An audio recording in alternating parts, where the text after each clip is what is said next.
All right, let's watch the movie.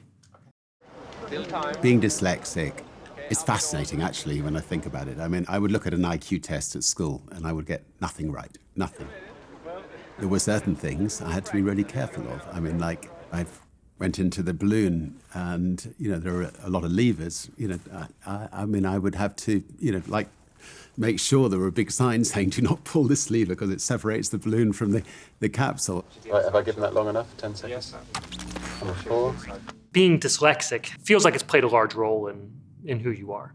Do you feel a certain need to talk to other people about this? Do you like to mentor people who are also dyslexic? How do you think about how it's shaped you and how you can help other people? I've got involved in a lot of dyslexic organizations and have given a lot of advice to young kids who are dyslexic. And basically what I've said to them is, you have something special.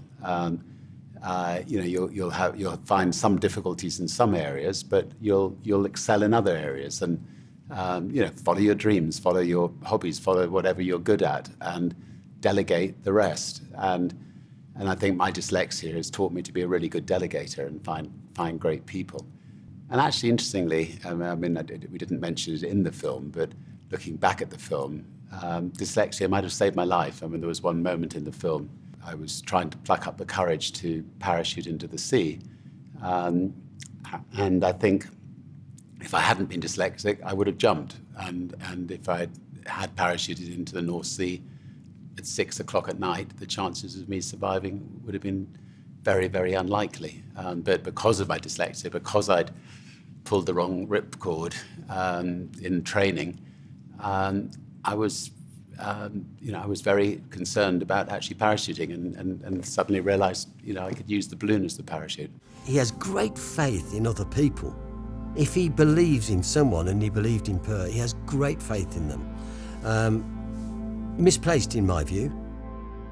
Let's talk about some of what was going on internally. These are massive teams that are putting this together. There must have been all kinds of personality issues. How involved were you in what was going on within the teams?